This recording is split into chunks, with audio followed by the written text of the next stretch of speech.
Y'all know what it is. MZ Talks Boxing.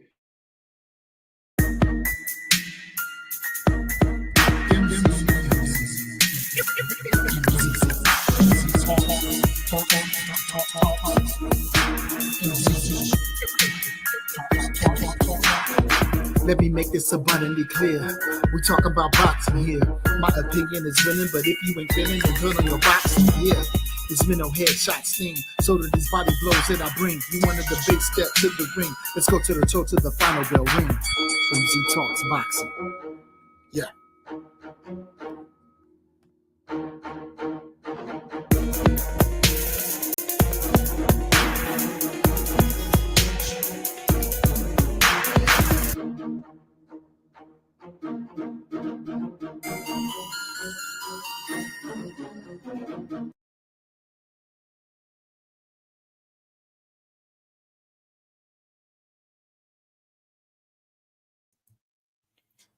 Tonight's episode of Musically Zone Talks Boxing comes to you by way of the Block Fam.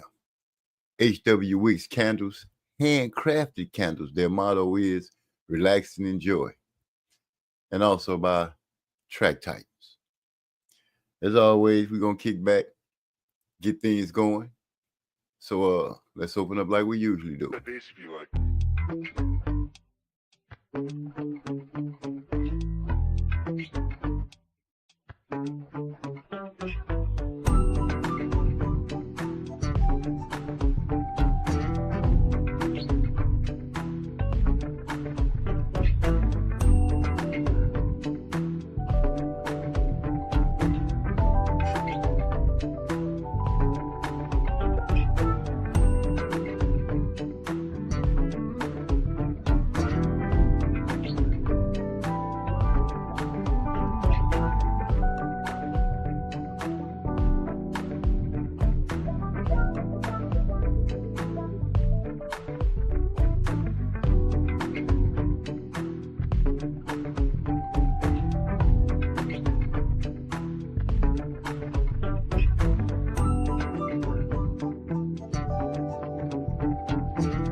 But we're not going to hold too deep into the situation.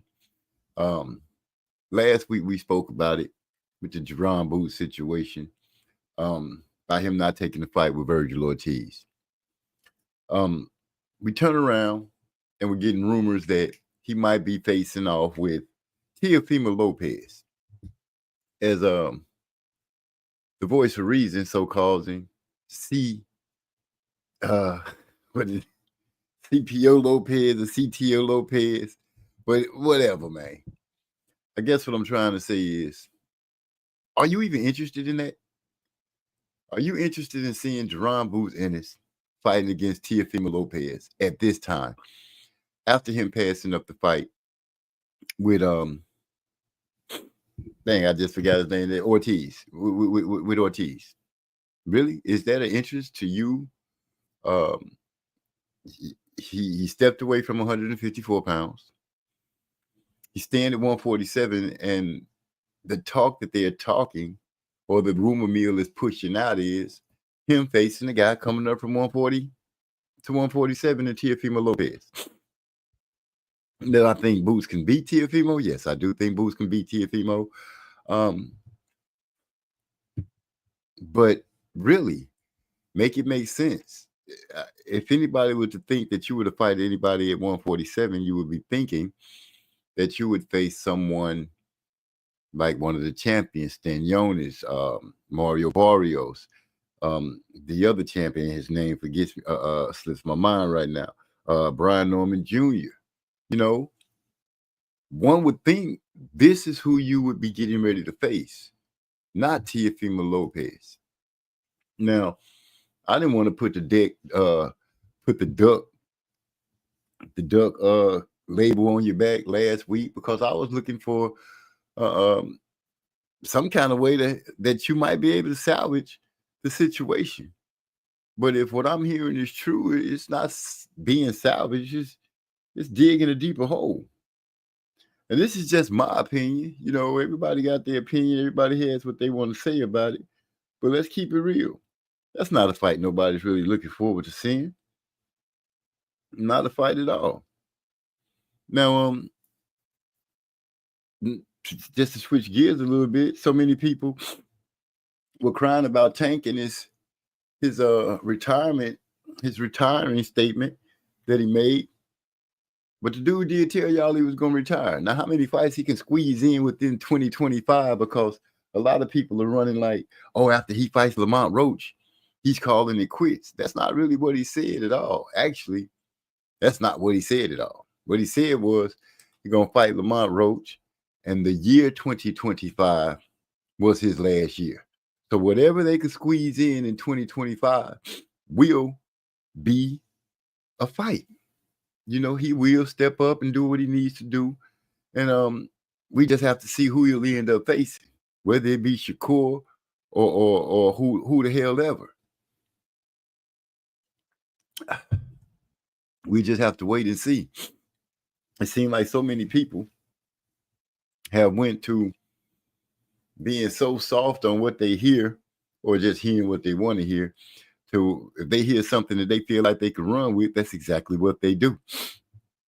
Like I said, the man said he was going to retire. It's not new news to us. He had told us this before that he was planning on getting out of there. But my biggest question is, you know, the situation with Boots. Another question that comes up, I've seen Devin Haney is supposedly training again, practicing on blocking the left hook, which is something that he really needs to do. It's really be on point, on blocking that, keeping that chin covered, and being able to just dodge the situation of that. Who he's going to be facing next, I don't know. Seems like the fights that he might have been wanting are getting snatched away. Right now, boxing is going through a turbulent time as far as fighters getting in the ring, the ones that pretty much need to be in the ring, that people need to see them reclaim their greatness. Devin needs to get back in the ring. Shakur needs to be back in the ring and have a good performance at that. Boots needs to get back in the ring to have a good performance in order to keep their names in a good light. You know, when it comes to publicity and stuff like that, you know, one says that no publicity is bad publicity unless it's publicity that says you're not fighting somebody. Now, I don't know if you, as a fighter, wants to be known as a guy not being able to get into the ring. It's one thing to be not being able to get into the ring because people are ducking you. It's something else when you're not getting into the ring because it's self-inflicted. And when the Normans were talking what they were talking about Boots and getting a fight with him, people rallied around Boots, and they pretty much took what he said, took what Eddie Hearn said, and said, you know, the Normans ended up getting a bad blowback against that situation. But now, and in hindsight and the way things have been taking place and going on, it seems to me that maybe people might have jumped the gun. And they probably just jumped the gun instead of just hearing out what's really going on. I'm waiting for an excuse or something. So, Booth say if you don't hear from him, then it ain't true. Well, come out and let it be known what's going on, Booth. Are you in negotiations with the Teofimo Lopez or not? Got a lot of fans that I'm sure wants to know. Hell, I want to know. The boxing world wants to know what's next for Boots. Because right now, Philly, I hate to put it like this, but between Meek Mills and how things going with Boots, y'all ain't looking too good. Y'all ain't looking too good at all. No Diddy. I just had to throw that in there. I ain't trying to be funny or nothing. But at the moment, my bad. Y'all really not looking too good. The fighters is seem to be not stepping up. And at the moment, it just seems like Boots might be nervous. I don't know, worried. I don't know. Because, he said, y'all heard his own words from his last fight that 154 might, he'll have a little more pop. He'll be stronger. He should feel better. The opportunity of 154 appeared, and he didn't take it. He just flat out didn't take it. And I haven't been able to talk to anybody that actually could give me an excuse or a good reason or even a hypothetical one of why this man didn't take that fight. It stinks to high heaven, if you ask me. Just stinks to high heaven.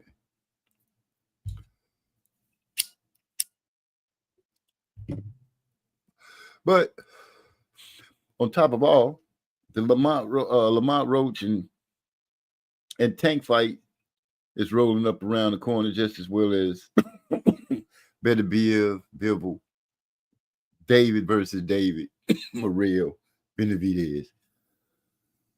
These are fights that are exciting and got people excited to see. I know I'm excited to see them. I just can't wait to see what's going to go down with them.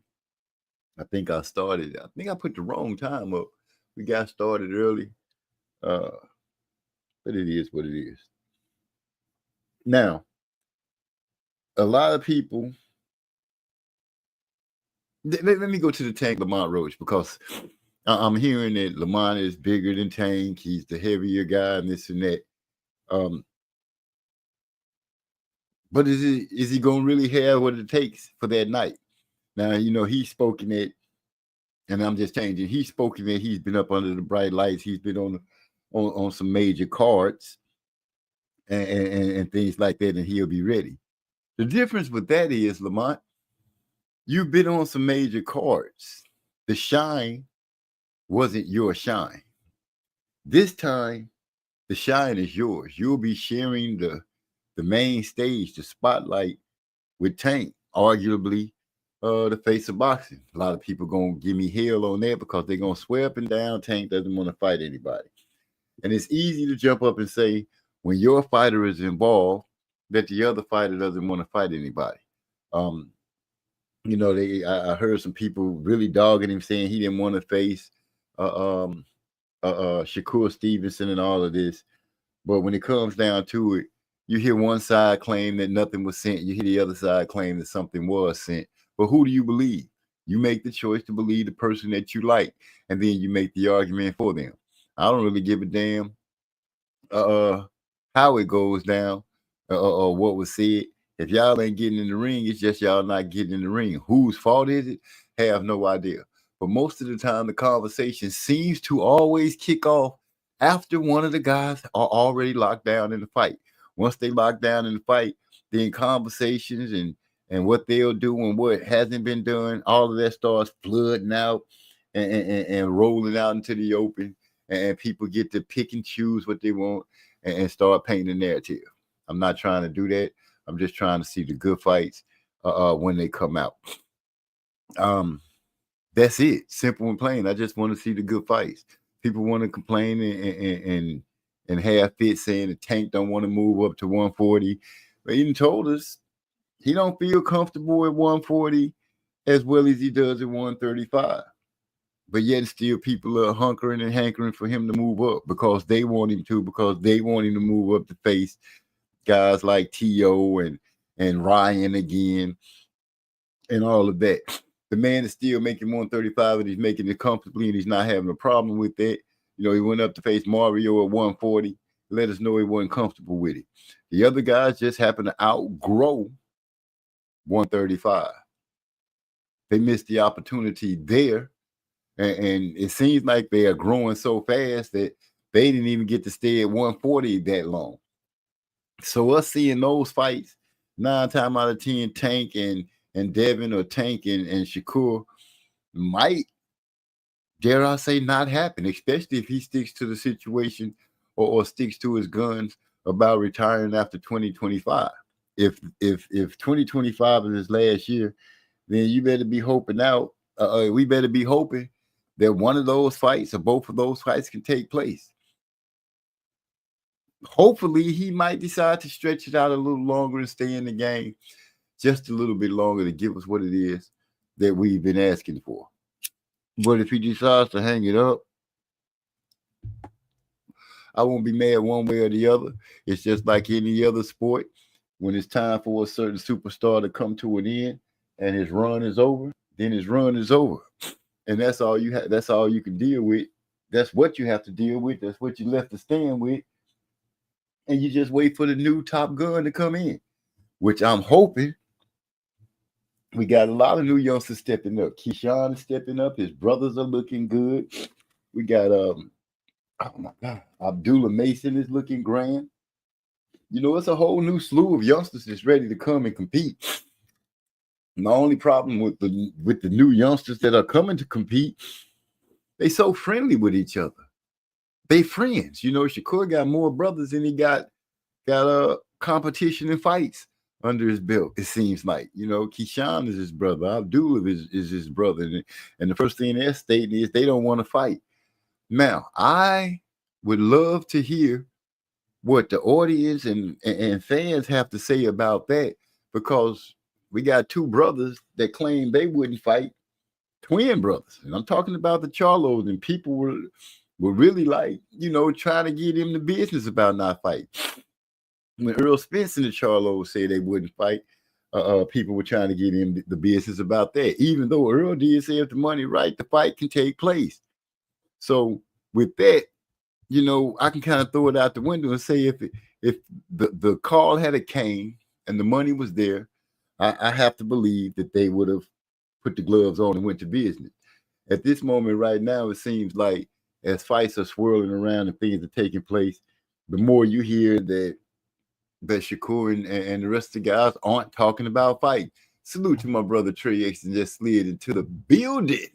What's going on? You know, I'm just in here ranting a little bit about what's taking place with boxing and what it's looking like. And in other sports, just before I go too far, because I didn't want to let this out get away from me. You know, I'm gonna hold on to that. It's about the NBA. We're gonna get it. I'm gonna delve into that a little later. But what I'm really getting on right now, and like I said, I didn't call him one last week, but this week it seems to be a lot more fitting that the man is here looking like a duck. Boots, come on. If you end up fighting Teofimo Lopez or going through negotiations to face Teofimo Lopez after turning down Ortiz and not going after one of the other champions, and yes, I've heard them say, "Oh, we made offers," and did you really make offers, or did you just send some bull away? Because it's hard to believe that every champion said no to you, Boots. It's just hard to believe. And you know, you made it seem like a unification match is what you were looking for. I don't see it. You know, Teofimo Lopez coming up, he doesn't have a belt. The only thing that he can offer you is a loss and to take your belt and take a lot of your shine. Like I said, I don't believe he can do that, but it's still not a good look with you going to face him. Simple and plain and simple. That's all I can say about it. You know, I didn't really want to dig into it too much about it. It got cold around this camp. But it is what it is. Give me a second as I sit back. Oh, that felt good. Back a little tight. As y'all listen to a little bit of Professional, I go and grab me something to eat and try to clear my head.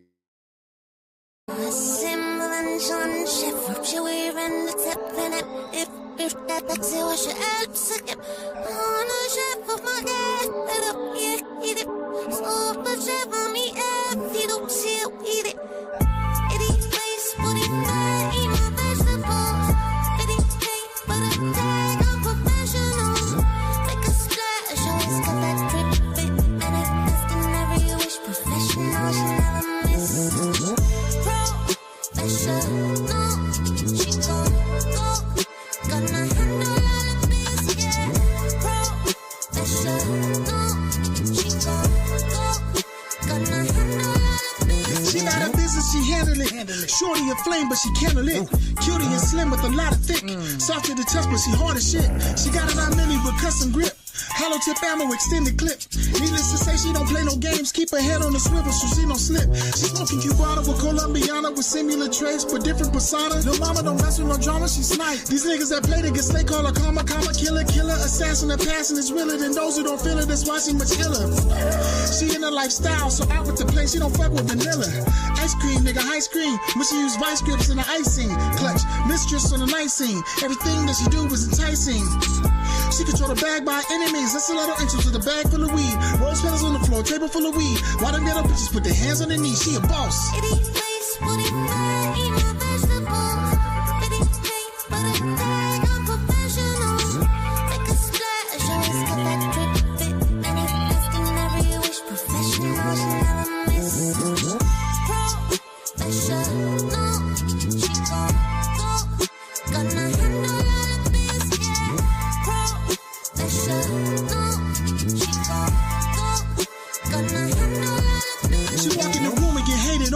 Sexy, I smile, but her aura strong. For her theme music, you hear this song. Anything different, you hear it wrong. The bottoms are savage by Fenty on. Waist hanging jeans and a peaking thong. Coming down the block just jingling like it's Friday and she Miss Nia Long.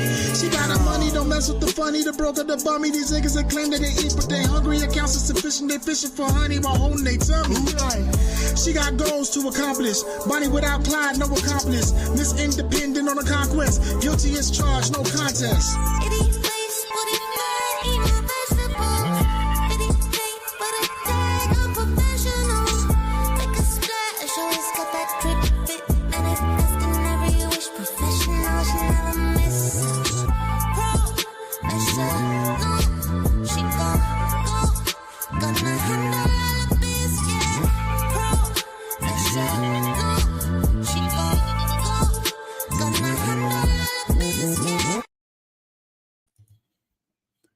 We are back at it, and let's keep it rolling.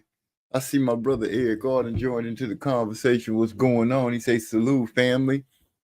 Y'all forgive me if I'm having some slight difficulties here. I gotta go pick some family member up in a little bit. I was hoping they hit me up before we got rolling, but it is what it is. If I have to stop and get started back up about 20-30 minutes later, y'all forgive me. I will do what I need to do. Y'all know how it is. Y'all know how I move. Family first, always love family first. Anyway, Rod X in the building. He said, "What's up, my people? What's going on?" Sitting here trying to wrap my mind around the situation with Boots not wanting to fight Ortiz and the rumors that swirling around that he may be negotiating with Teofimo Lopez. Honestly, I want to know, does that sit well with you? Because for me, it doesn't sit well at all. It's pretty weak. It's pretty weak because the conversation should be, you finna fight a dude that's moving up, that's bringing you nothing at all. I guess this is the perfect example of a high risk and low reward situation. Because T.O. don't have nothing. T.O. don't have anything. It didn't even look good in his last fight. Boots ain't going to be able to come back from that. This is words from Eric Carr. That's what I was thinking, bro. It's a deeper hole that he's digging to mess around and fight T.O. You know, T.O. didn't look good in this last fight. And, you know, the fact that Boots stood in the ring and was like he would have more pop at 54 and you know, just the conversation that he had, the embarrassing conversation that he had because he had a bad showing. But I don't know what kind of moves these people are making. I don't know if we should blame it on Bozy, blame it on who is he with? He with Eddie Hearns now, which Eddie has had some good moves in boxing, but when it come down to it, you ask Boots, you go over there to Eddie Hearns, what champions are over there with Eddie? Who actually does Eddie have laid out that would look good for Boots to go and be battle with? You know what I'm saying? As you look more into the moves that he made, to me, it seems a lot more confusing. It doesn't really make sense on why he went this route. What you know, what pot of gold did he see, if anything? My boy Eric R say it's like if Roy Jones dug James Toney to try to face Oscar. That makes a nice point, but we know Roy didn't do that. You know what I'm saying? And Boots at one point was, you know, talked about as the boogeyman. He talked that good talk, used Terrence Crawford's name to the fullest about how he wanted to fight Terrence and stuff like that. And the last time I heard him speak, one of the things he said was, you know, him wanting to fight Crawford, and only Crawford is like Crawford and Canelo. I'm like, no, they are not the same. They are not on the same level. That statement is not true at all. For one reason, Crawford is not a one-time undisputed. He's a two-time undisputed, if I'm remembering correctly. And in another weight class, a unified champion. There is a difference in between what he has done and what you are doing, Boots. There's a big difference. You claiming that you just want to fight Terrence, that, you know, that you ain't got enough in your chest drawer. You don't have enough trophies in there for you to make that claim. You don't have enough accolades in there to make the claim that what you're doing is the same as Crawford. Because Crawford actually has solidified his spot as a pound-for-pound great, you know, becoming undisputed at 147, something that you claim you want to do. Let me say it again, something you claim that you want to do, but you some kind of way you put yourself into a situation that just don't look good. That family talking. My brother say if they do fight, hopefully Enos punishes T.O. for all that monkey business. Now, with that part, I can totally agree with you. Like I said, I don't believe T.O. can beat Enos at all. You know, Enos, in my opinion, is a bigger dude. Well, not my opinion, it's the facts. He's the bigger fighter. He got a better reach. He seems to have better footwork, things of that nature. Yeah, I would enjoy watching him pummel the hell out of Teofimo Lopez. If that would be the only joy that I can get out of it, because I would still have that in the back of my hand. You didn't face dang, I can't keep this man's name in my head. You didn't face Ortiz, and you're not facing anybody at 147 to make you unified, which you see is something you want to do. You want to become unified in order to become undisputed. It just not making sense. And I know, you know, a lot of fans that are Boots fans, not boxing fans, Boot fans, are going to say that all the other guys just didn't want to fight him. He couldn't get the other guys in the ring. We heard Brian Norman and his son screaming to the top of the roof to anybody that would listen that they wanted to fight. And you know, we got on them because the dad came out and said, well, I wanted my son to be a millionaire. When he walked away, I wanted, you know, him to walk away with $1 million after paying everybody. And we gave him the business for that because we were like, shit, if you went on and just got in the ring, those $1 million paydays, they'll come regardless. But he put himself and his son in a situation to kind of turn them into laughing stocks. But now, you know, you're looking at, I'm sure they're kicking themselves. Man, we should have went on and took that fight. Ain't no telling what could have happened. We could have did, you know, they probably could have thought they could have did better than Chukajan. But, you know, we live, we learn, we make mistakes, we keep on pushing forward. But I agree with you, bro. I hope if they do fight, if the fight does take place, I hope Boots actually put hands on that boy from head to toe, and then toe to head, just beat him all over the ring, just beat him. He said, "Let me not disrespect Roy or Oscar in an analogy."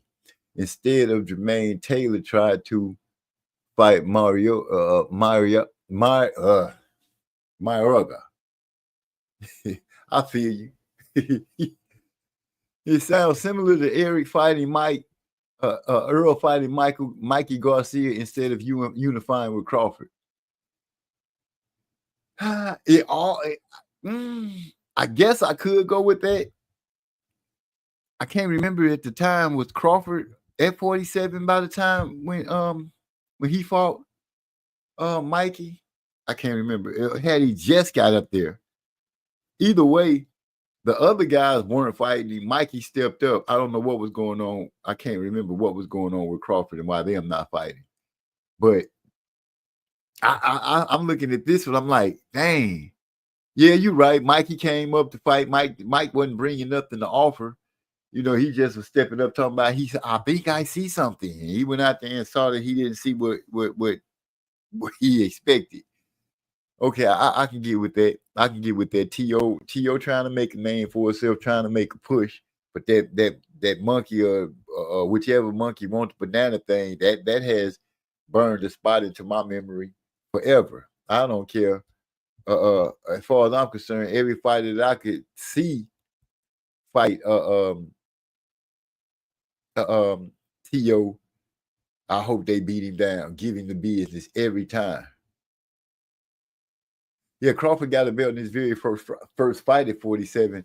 I just can't remember because I know he took it from Jeff Horn. I just can't remember what the situation was that was going on when Earl ended up fighting Mikey Garcia. I can't remember what Crawford was doing then. That's what I'm getting across. Speaking of Roy Jones Jr., he has an interview with Ward. Oh, Rod Ace putting out something new on that Ward show with that new show that he got. If so, has he already done it or is it coming up? Because if so, I want to check that out. And for people who like comedy, you know, Jamie Foxx has got a stand up on Netflix called What Had Happened Was. I started checking it out earlier. I kind of got off of it because he got to a part where you just go have to check it out and look at it and see what you think about it for yourself. He speaks about being sick, having a stroke, and a brain bleed. Made a few jokes about Puffy before he really just delved into his comedy. Like I said, I got pulled away from it. I'm gonna go back later and check out the rest of it. I think it's gonna turn out to be a good watch. That's for you comedy buffs that like comedy and stand up. And if you're a Jamie Foxx fan, well, there you go. He back. So yeah, I want to check out that interview, Rod X. If it's already out, then I can jump on it later on tonight. Napoleon Armstrong just slid into the building. Salute, brother, salute. Crawford debuted at 147 and won a belt in 18. Earl fought Mikey in 19. Oh, I know what was going on then. They was on that. I think that's when Earl made the statement. It was around the time he made the statement of why go over there to fight Crawford when I can clean up all the belts and take the easier path. When people was giving me the problem about the easy path, I think that's what was taking place at that right around that time when Mikey stepped up. After fighting Mikey, then the doors kind of opened, and I think that's when the other guys fell in line. He started fighting Porter and Garcia. Just refused to fight Thurman because Thurman just made him wait for so long. So Crawford was available then, but I think that's the statement was made because so many people had wrote him about that easy path. Excuse me, that easy path. I mean, So you right on point. Whew.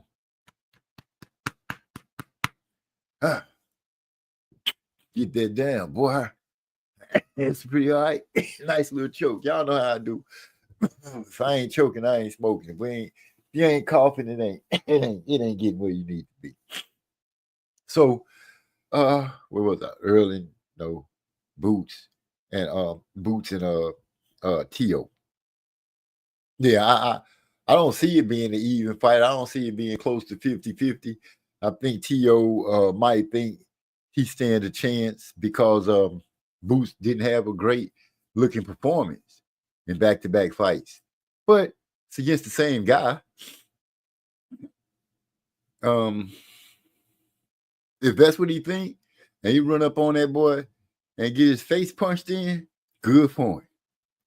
Good for him. Not pushing for that fight because I would like to see Boots unify. But if the other champions are busy now, so this would be the only thing he can do, seeing that he turned down the 54. The 54 challenge. I don't know how much longer he can wait because last week it was brought to our attention that, man, 30 years just around the corner. These days ain't moseying along slow. These years are zipping by fast. It just seemed like a couple of weeks ago we had just started 24. And now here we are looking at the back end of it and getting ready to start 25 with the rematch of Undisputed at heavyweight, which is that's gonna be awesome. And then you got Morrell and Benavidez, which we were salivating for a couple of years ago, and now here it is right up on us, just shining bright. Boxing seems to be in a good place and seems to be in a bad place.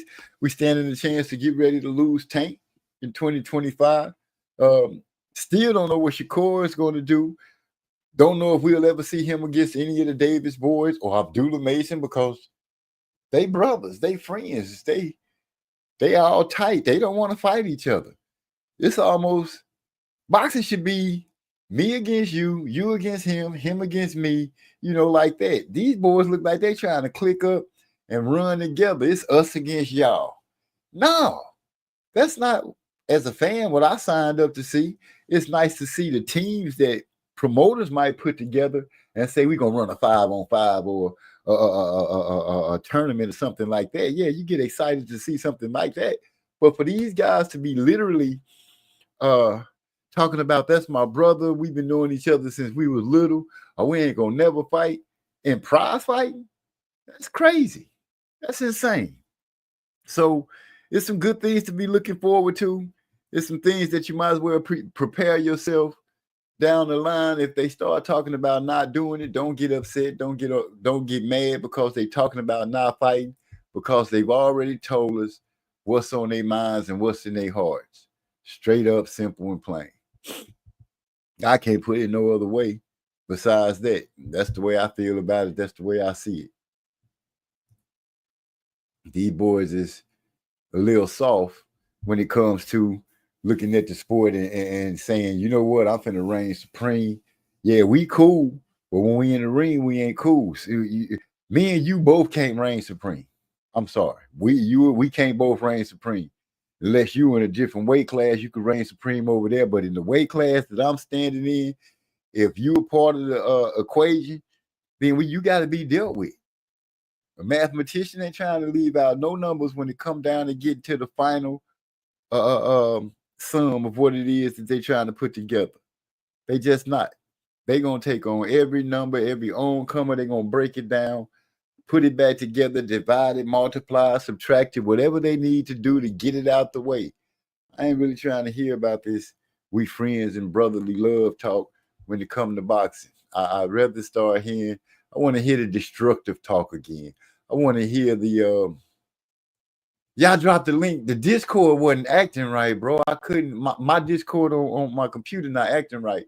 But at the very top of the chat, right where you first came in at, it's a link up there. I'm gonna see if I can drop another one in the Discord. See if I can get the Discord to open up for me, make it easier for you so you don't have to scroll all the way back through it. Cause every time I try to get on it, it's just giving me a white screen. The mug is just not opening up like right now. But you ain't got to do all that, bro, either. I can just drop you another one right now. Bang. There you go, bro. There you go. Yeah, so I ain't with that old friendly stuff. I'm ready to hear some combatant talk, some let's go at it head to head and see what go from there. Damn. Oh, okay. That came in. Yeah. Yes, that's a nice little pickup. That's a nice little pickup. Quick question, since I said what I said about boxing and how I feel about that, these guys being friendly. Too bad Hyphy ain't around because I know he on that NBA. So I've been checking out, and I want to know, is LaMelo Ball, that's the youngest boy, are people not really giving him any credit because they don't like his dad or something?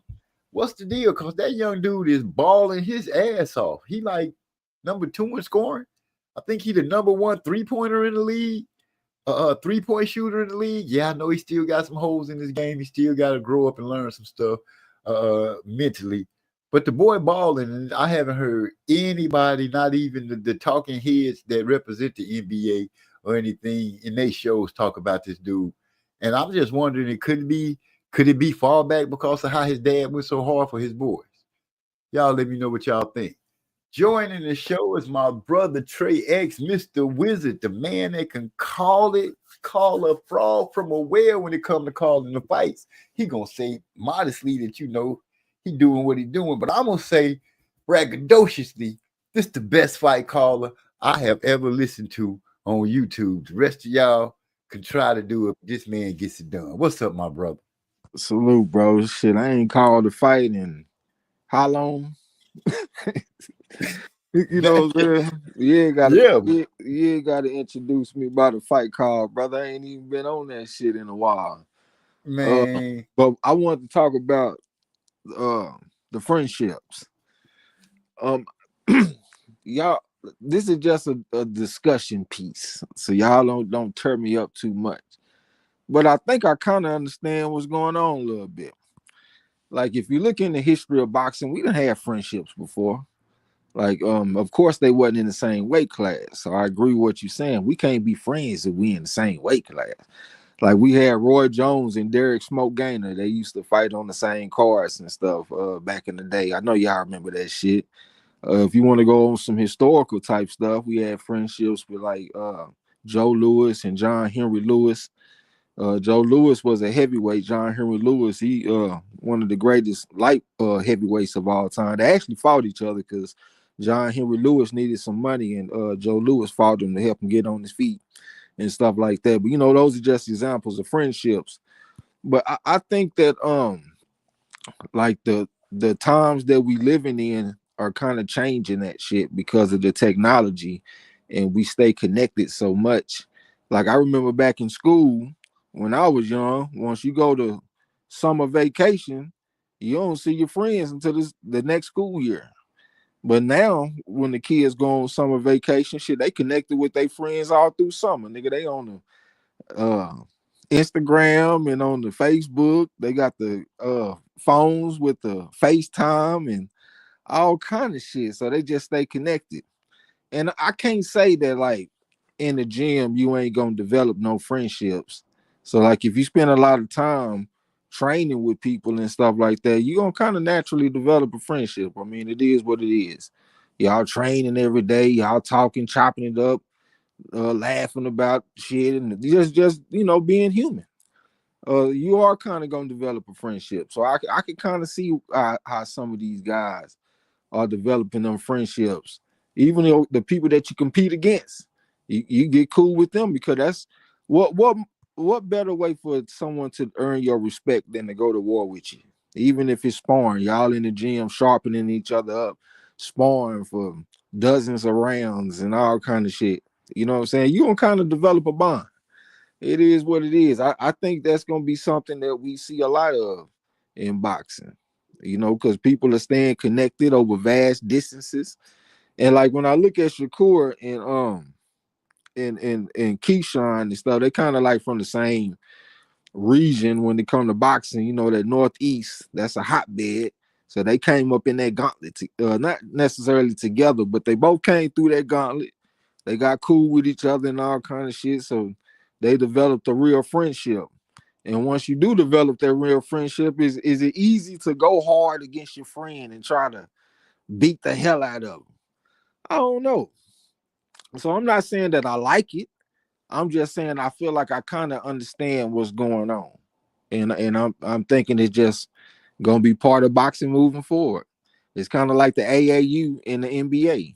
You know, the guys, they ain't hating each other like they used to. Jordan and Barkley and shit, my mind going blank, but y'all know all the motherfuckers back in the day. Them niggas used to hate each other. But now the players, they come up playing with each other on the same teams and shit off in AAU since they little kids. So they not going to naturally have that same type of hatred for each other. You know what I'm saying? So I think that's what's going on with it. But once again, not saying I like it, but I'm saying I think it is what it is. Okay. Bam. Yeah, it's still kind of friendly as hell. I can see what you're saying because of the internet and all that. But you got a good point when you said when kids used to get out of school back in the day, you don't see your boys no more till next year, especially if they go out of town and visit. Like, I'm going to see my sister in Texas over the summer type thing. That you don't see each other now. They could IGing each other, hitting the gram with each other and Twittering and all this kind of stuff. It takes some of the competitive juices away from it. And, you know, y'all in the same, when they in the same weight class, you know, that's really, to me, that's taken away from the game. I want to see y'all fight. I don't give a damn about y'all friendship. Really. You know, you hear about the special ones, certain boxers becoming friends and helping each other, but different weight classes from the old school times. You know, I'm sure Ali and what's his name? Larry Holmes, I'm pretty sure they was pretty all right. They used to, you know, Larry was his sparring partner. No, that's different. That's way different, though. Larry was a paid sparring partner to help him prepare for fights as a grown man, already professional. They ain't come up together. They ain't known each other since teenagers. I mean, I'm not saying that this shit is right, but all I try to do is put myself in other people's shoes to try to understand where they're coming from. Like I'm a natural empath. So when I put myself in their shoes, I can kind of see that.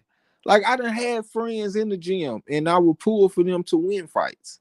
And once you get into that type of mode, I can see where like a true friendship can come from. Like y'all training with each other and shit. And then like let's say your partner he fighting in a certain tournament or something, and you rooting for him. Like you want the motherfucker to succeed in the damn tournament and all this kind of shit. That's a different type of energy than some Muhammad Ali and Larry Holmes. I'm hiring you as a sparring partner to help me get ready for fights. That ain't no damn friendship. That's a business relationship. That's totally different. But once again, right. I agree with you when you say it's taken away from the sport. I'm just looking at, like I'm just being a student of psychology right now. That's all I'm doing is just kind of looking at see where they coming from with the shit. But I agree, it's taken away from the sport. You're not gonna hear me turn down no fucking Keyshawn Davis versus Shakur Stevenson fight. Nigga, I would like to see the fight. But I see where they coming from with this shit too, though. You know what I'm saying? Yeah, I do. You hit me with something that I usually use myself. I guess I just use it in other situations. Never thought about using it in boxing to see where they coming from.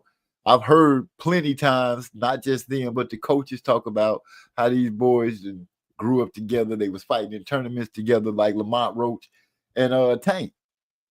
But even I can't use that because that's two different weight classes. Well, they similar in the same weight class though. But you got to look at that though, bro. That's Baltimore versus DC. They got a rivalry. So right. They ain't gonna become no friends. Nigga, they from opposing areas, Cities. nigga, that's they beef with each other and shit, nigga. They go to war in the streets and shit. So that's a little different too. You know, I think this is just one of them cases the motherfuckers see each other like brothers. Because like even if you like go beyond friends, let's say you got some fighters that's cousins. They ain't brothers. Well, even brothers. Hell, some people might feel like brothers should fight. Most people draw the line somewhere. You know what I'm saying? Like some people might say, I understand the two cousins don't want to fight. They some first cousins or something. They've been knowing each other since they were babies, and they don't want to fight. Some people might say, nah, fuck that, nigga. They fuck that cousin shit. They need to fight. Some people, most people will say, yeah, most people will say, man, them two brothers. I understand the two brothers don't want to fight. But I'm pretty sure it's a small minority of people that say fuck that brother shit. So it's like it just depends on where you draw your line.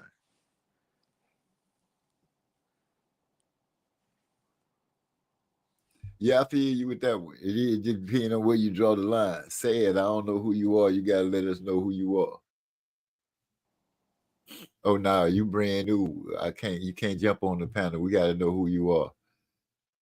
It ain't that kind of party. Yeah, we don't need none of them shenanigans, nigga. You gotta go back and doctor up the video and all that shit. We don't need none of that. we ain't never going through that again. We ain't never going through that again. That was some rookie mistakes we was making back then. That boy Trey say, man, I can't even think about what I want to say now after all that went down. The first time they got me. He say, wait, that boy Eric R say, where was he? Make friends with people in bigger weight classes. What'd he say? He say make friends, hang out with somebody in a different weight class. I can't find the game. I can't find it. I agree with you, Eric. And salute to Bruce Gas, Boxing Jazz, and more for sliding through the door. We got Napoleon Armstrong that joined in here too. Glad to see everybody rolling and doing their little thing. He say saving to be friends when you retire. You have a strong friendship after you battle each other anyway. All I can say is, I think y'all overlook. Oh, my bad. Go ahead. No, I was gonna say, going back to the part where you say, where some people say cousins, you know, they can understand some cousins fight, but I'm like, no, I can't understand it. I can see cousins go ahead and get their ass in the ring and fight because they be fighting anyway. You know what I'm saying? I've seen plenty of fights with the cousins. Now the brothers, I can understand brothers not doing it. I think that would be the only group that I would give a pass. First cousins, yeah, we can fight because we helping each other make money, and it's all in the back after it's all said and done anyway. Same thing apply to brothers, nigga. Brothers fight all the time, and they both helping each other making money. It's the same thing. Same. Damn, shit. Your logic is strong tonight, ain't it? I'm just saying it's the same thing. I'm just saying it just depends on where you draw your line. I done seen some cousins that's tight in the motherfucking that never fight. I know you done seen that too. So yeah, but one thing I think y'all overlooking though, and I really agree with y'all. Like I don't want to see no friendships in boxing, but I have been in boxing and I know like you develop a respect for somebody when y'all get in the ring and go to war. You know what I'm saying? Like you might see the dude the first time, like this motherfucker this nigga ain't got nothing. And then you get off in there with him and you see you got something, and then you got to come with something. And then after a while, y'all start respecting each other. And then shit, after a while, y'all motherfucker might become friends or some shit. You know what I'm saying? It just that's just human nature. That's all I'm saying. Like we can't remove the human nature part of this. And once again, not saying I like it, not saying I want it. I just think I kind of understand it. But I would rather them not be friends though. Like shit, nigga, like Kendrick Lamar, nigga, fuck a big three, nigga. It's big me or whatever that nigga said. That's exactly what he said. What he say? Fuck a big three, nigga. It's just big me. Yeah, I want to see that big me energy. You know, but It's a That sign boy, of the times. Is basically what I'm saying. It's a sign of the times. yeah, I guess that would be the best blame for it. The sign of the times. You know, these generations are coming up way different from what I'm used to and what I've seen. I could respect a lot of the generations, the couple of generations that came up after me. But this last generation here, these youngsters, the Keyshawn Davises and all they type, you know, you get it. Keyshawn and the rest of those guys that fight, in my opinion, are kind of an exception. They had sense and aware enough to guide that get themselves guided in a certain direction. This being friends, I agree with you. I wish they wouldn't be friends, you know, because y'all in the fight game. You're in the fight game, and it is what it is. When your number called and it's time to collect that check, you're supposed to go get it. You can't go out there and take it easy. I want to see how well I want to see how well the motherfucker I'm hanging. You supposed to be my boy. I need to know how well I need to know what your skills look like. Just in case we together somewhere and I might need to call on your skills. They know each other's skills, nigga. They be sparring each other dozens and rounds and shit over the years. You don't think they know what each other working with? Yeah, that's one reason why they probably friends. Motherfuckers respect each other so much because they done got so much work in. Man, I'm telling you, like, the times we living in have made the world a lot smaller. Like at one time, you might just spar people that's just in your area.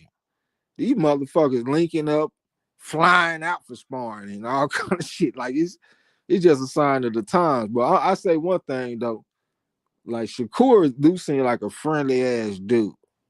Like he want to be friends with all the young fighters. Yeah, he told one motherfucker, I think it was Kid Schofield. He said, "Nigga, if you want to fight my little bro."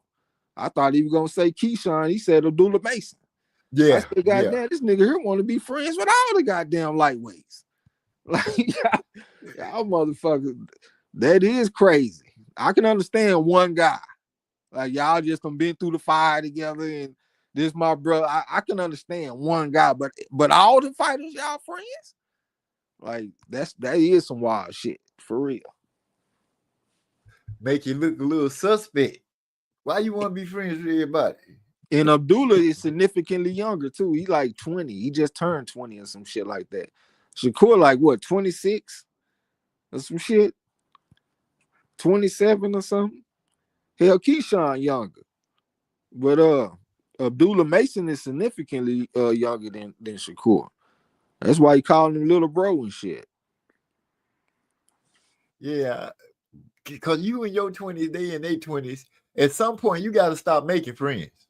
What you gonna befriend the whole lightweight? Everything that look dangerous is a lightweight. You gonna befriend them? If they speak English, he probably trying to learn how to speak Spanish. He probably get some of those head buds that translate for him. I think he just like that because I'm thinking about it now. He friends with Raymond Ford. He was pulling for Raymond Ford when he was fighting against the little guy from the UK, Nick Ball. Yeah, the Wrecking Ball. Like he was talking about how he's so underrated and stuff. He friends with O'Shaquie Foster. He was the guy that Shakur was the one that told everybody how underrated O'Shaquie was before we even knew. Like who the fuck he was really. He was like, man, it's this fighter, man. He come out of Houston. O'Shaquie Foster, he underrated.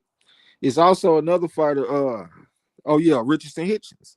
Yeah, they were talking about how he was pulling for Richardson to win this fight this past weekend against Leon Paro.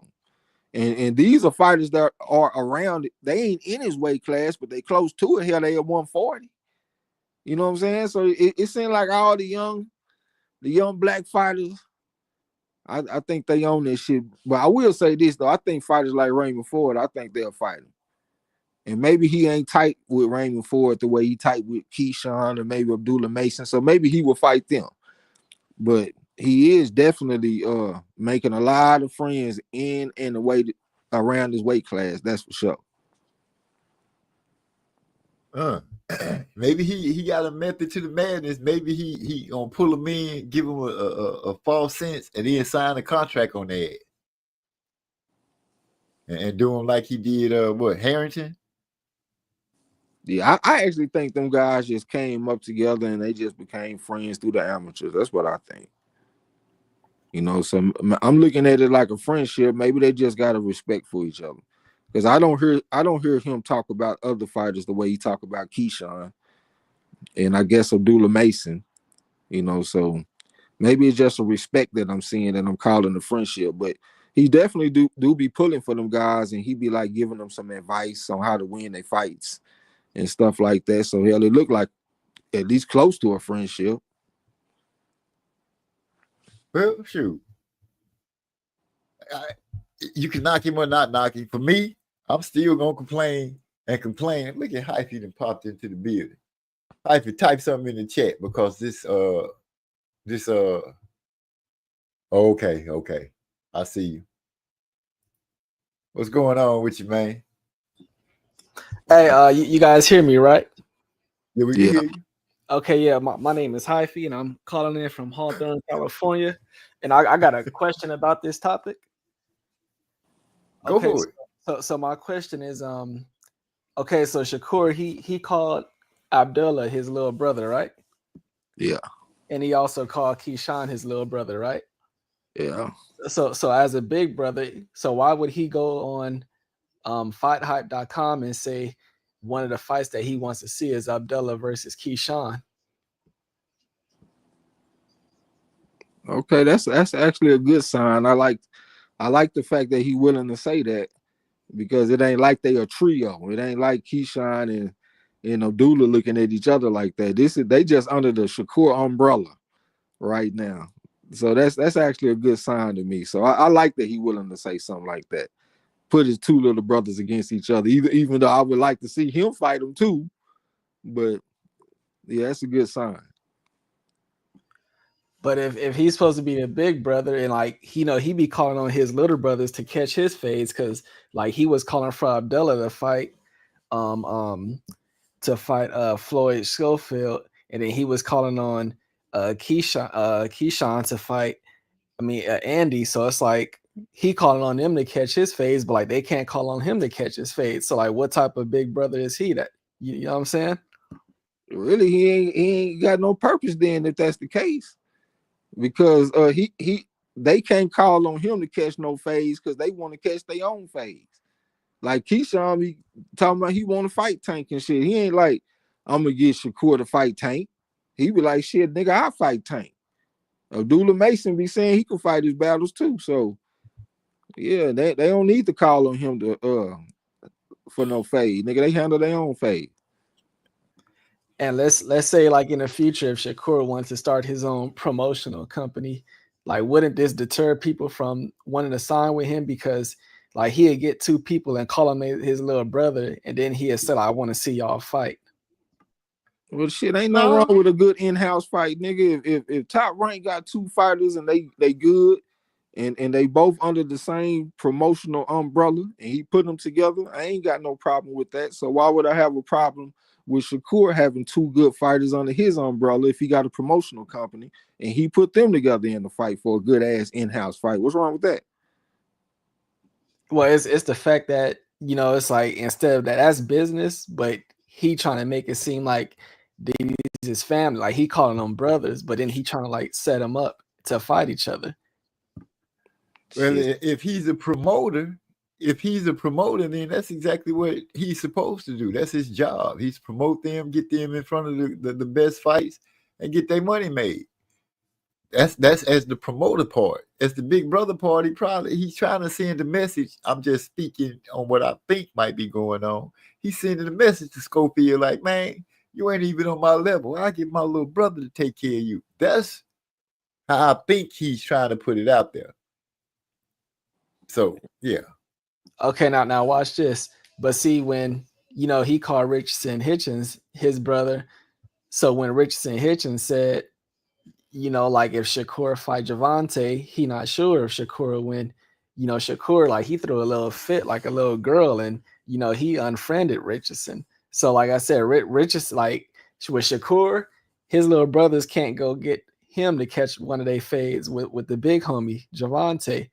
So like he don't like it when that revolver reverse. You know what I'm saying? Well, hell, they obviously back cool again because he was just pulling for Richardson Hitchens to beat Leon Paro. And I think that situation right there with Eddie Hearn, because Leon Paro and Richardson Hitchens were both under his umbrella, if I'm not mistaken. I done heard him talking real glowingly about both of them. So I think he promote both of them. And he put them together for a big fight. So I think that's very acceptable. Eric Carr said Shakur wants them to look at him like Bud. That's a possibility. He might want to be the big homie and everybody look up to him. But in order for that to really be true and have them to really look at you like that, he got to put that work in. He got to go out there and start, knocking off some heads. Get his hands and stuff right. Hopefully he in shape and he ready to go. Because, shoot, I don't know what else to say. Shakur wants to be the undisputed champion of friends. See, I knew once Eric R gets started, it's just opened up right there. He don't let lose. I think he already is. Can y'all think of another fighter that got more friends in boxing than Shakur? The only one I can think of is Clarissa, and I'm talking about this is across gender. She ain't friends with the girls like that. She be cool with them a little bit, like she was with Baumgartner. Then they fell out and shit. But for the most part, she just be cool with the guys. Like she be pulling for them big time. But Shakur having male friends in boxing, he is the champion. He got more friends than anybody. Maybe Crawford, Hey. but Crawford is the OG. You know what I'm saying? He on his way out the door. So I look at that differently. But Shakur, he friends with niggas in their prime. Like he friends with potential opponents.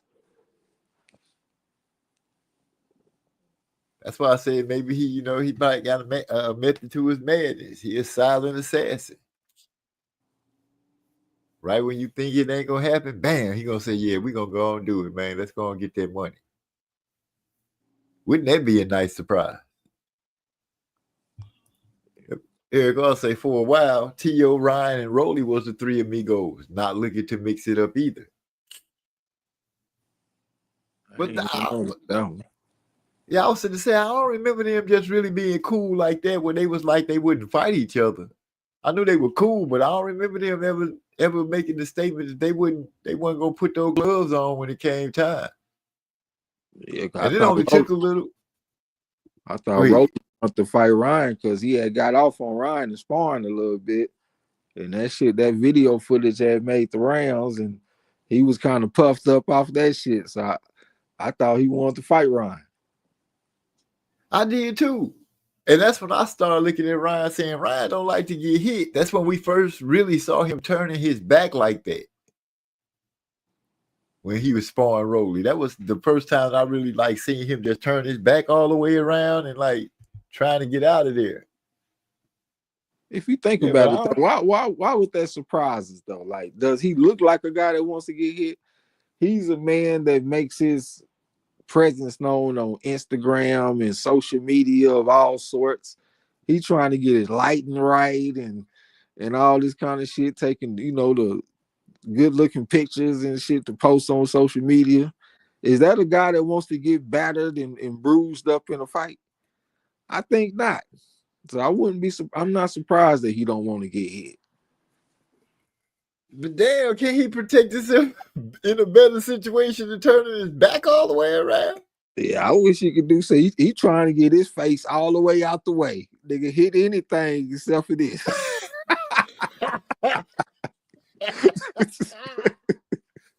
Wow. Man said hit anything but my face. That's what it looked like to me. Because he if he didn't want you to hit nothing, he would be on his bike like a Keith Thurman. But he don't. He'll stay right in front of you and just turn away from you. So it just looked like he trying to just keep his face from getting hit. That's a good point. Oh, Big Bro to sneaking up into the building. What's going on, Big Bro? OG, what's up? My favorite. Texas Timbo. Manny Drapley. You know what I'm saying? My favorite producer of all time. Big E was happy. He said friendship is not needed when you battle. May cause a glitch in the thought process during the fight. Might get you knocked out being hesitant. I agree if you gonna fight the friend, but these niggas they saying we friends and we ain't fighting. So I guess they ain't got to worry about that. Yeah, that part out of there. Yeah, they ain't got to worry about taking it easy on the friend and getting caught up. They saying, nigga, we brothers. That matter of fact, they ain't even saying we friends. They saying we brothers. And nigga, we ain't fighting. It's not how y'all feel about that. They don't give a damn. What y'all gonna do about it? Yeah, they don't give a damn how we feel, nigga. They said they ain't fighting. They brothers. And nigga, Keyshawn got two brothers of his own. I think Shakur got a bunch of brothers and sisters too. Them niggas don't need no more brothers, but shit, that's what they say though, man. We brothers. So I'm gonna start paying attention to who called who brother first. When that new face pop up, I'm gonna say, who gonna be the first person to call who brother? And that's who you can point at and say, okay, that's the person trying to make the family right there. Is Shakur the one trying to make the family? Everybody my brother. You know what I'm saying? Hey, why you don't fight this dude? Oh, that's my brother, man. I've been told y'all that was my brother. I don't fight my brother. I guess you finna go on a European fight tour like Canelo. He keeps his brother stuff up. I was just sitting over here thinking, nigga, all that Marvin Hagler, let's go to war and all that shit might be up out of here with these youngsters, man. If we want to look for the lone wolves, we might have to look at the foreign fighters, Uzbekistan and Kazakhstan and all that type of shit. Because they ain't grow up with these niggas, so they don't give a damn about them. You know what I'm saying? Exactly. Yeah. They gonna come on with it. See, I remember when Mel was trying to make Earl and Henry and Honorary Charlo, he was like, fuck that before the Bud fight. No, Earl did say that he would fight if the money was right. He said he'll fight Charlo. It wasn't nothing. That's the only thing I at the time until he didn't pay had the problem with Coach James. That's what I liked about Earl. Earl was like, we friends, but we could fight. Yeah. I could accept that, if Shakur was like that, like, yeah, we friends, we tight, but we could fight.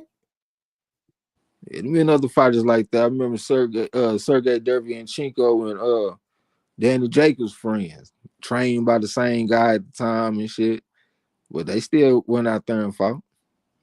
You know what I'm saying? Yeah. So it be like that. But the young niggas, they ain't saying we friends, nigga. They saying we brothers. Like we blood, nigga. We ain't fighting. Yeah, you know the important fact. We brothers. But see, I can't just call you my brother like that. No, man, come on. It's different. We fight. I want to be the best. I need the belts. I don't want to share them with you. When it come down to who the best at this weight class, I want people to say me. Not him and his brothers. What? No. One of us got to be the best. Michael stood in front of the other four. Till the other little brother grew up, then he stood in front of the five. But come on now. Somebody got to be the best. The motherfuckers taking they friendship or they brotherhood outside the gym. That shit probably affecting them too. Like if you just got a friend and your context is boxing and like everything that you think about y'all friendship or whatever is around boxing, that's one thing. But if you take it outside the gym and you start learning about the motherfucking family and all this old kind of shit, I think that's when they start going to another level. I think you can lose your killer instinct for a motherfucker like that for real. You know, this nigga here, he got 4 kids at home and he got a wife and shit, and you don't want to just fuck him up because you want him to make it home to his family and all that old type of shit. Or pepper his ass up. I ain't gonna kill him, but but he gonna get his ass peppered up. Nigga, this boxing. Coming to work. If That's this right. is boxing, if he dies, he dies. That's what We Crawford coming would, to work. that's what Crawford would say. He would say if he dies, he dies. He don't give a fuck if he got 4 kids or not. See, even you just showed a crack right then. You talking Why? 'Cause about I I ain't say ain't gonna kill him because you thinking about him having 4 kids and a wife, so you don't want to kill him. I don't But want to kill nobody. well, you ain't a fighter then. You wouldn't make it. You And right. there ain't nothing wrong with that, because that was something that I struggled with. I remember my coach used to hold mitts for me, and he used to get mad at me because he say I'd be over there destroying his shit. And he say, if you keep on hitting motherfuckers like that, you gonna put somebody in a wheelchair. And when he told me that shit affected me. I didn't want to put nobody in no wheelchair. I promise that fucked me up in my head to where I couldn't really just go out there and try to demolish a Hurt motherfucker. the dude. Yeah, because putting somebody in a wheelchair never crossed my mind. You know, I'm knocking the fuck out of people out in the ring, bro. I was crude, but he called me raw talent for a reason, nigga. That shit was ugly, but if I hit you with some shit, I'm talking about at the time that I met him. If I hit you with some shit, it's gonna fuck you up. You know what I'm saying? And he said, if you keep on hitting people like that, you gonna put somebody in the wheelchair. And that shit never crossed my mind. That shit fucked me up. And it done happen with professionals too, like Sugar Ray Robinson when he killed Jimmy Dore. He said he wasn't the same after that.